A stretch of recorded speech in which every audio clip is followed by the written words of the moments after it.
estamos muy agradecidos de participar en esta iniciativa de Aula Abierta y de CEPAS eh,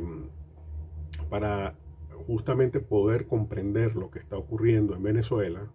Es necesario tener muy claras las ideas de los regímenes que están involucrados en el análisis de lo que es la situación de Venezuela. Es decir, cómo de una democracia representativa se pasó a lo que tenemos actualmente,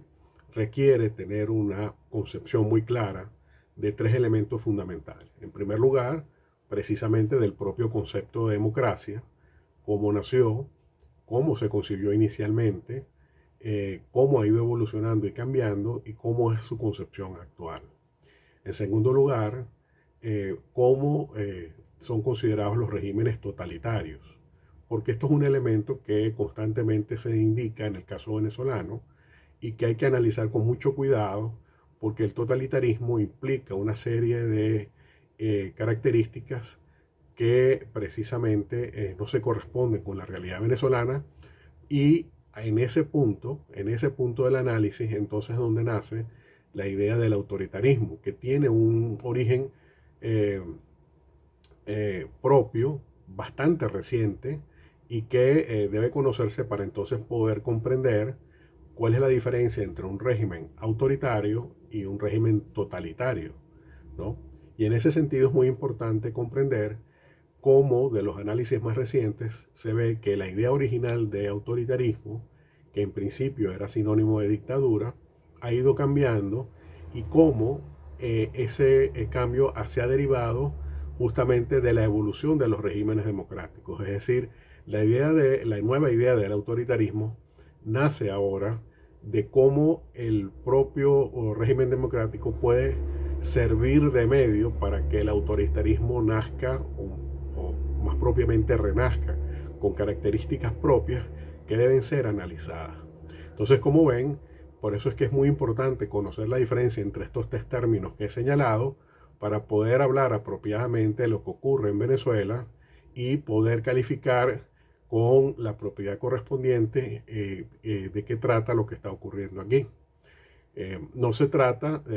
en lo absoluto de hacer un análisis exhaustivo, porque eso correspondería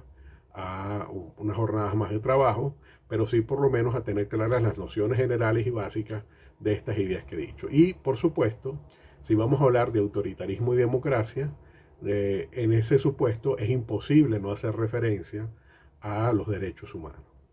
¿no? Y en ese sentido es importante destacar que democracia y derechos humanos como conceptos,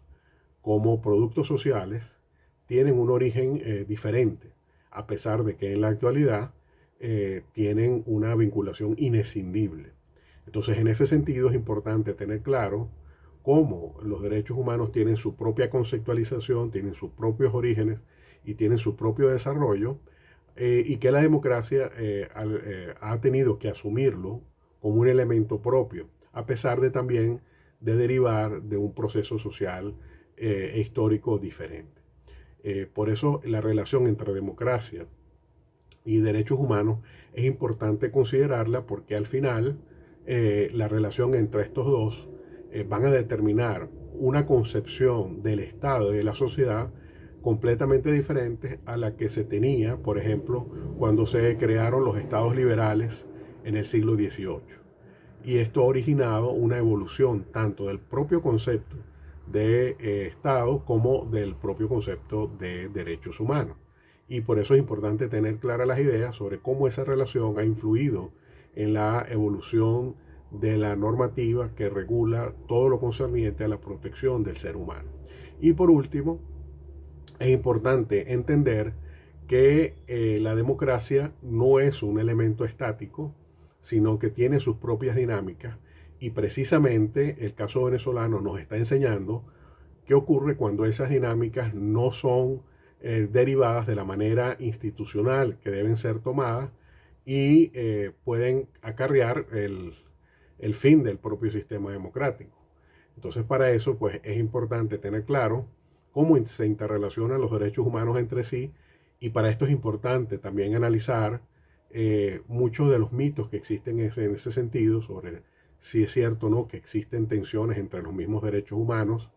entre los de primera generación y los llamados, mal llamados de segunda generación,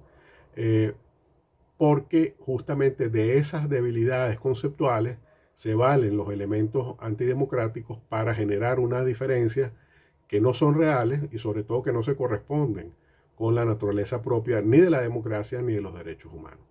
Entonces, una vez más, el conocimiento de estos conceptos es fundamental, no solo para entender lo que pasa en Venezuela, sino también para tener muy claras las ideas necesarias que debe tener cualquier persona sobre lo que es democracia, sobre lo que es derechos humanos, lo que son los derechos humanos y sobre el autoritarismo.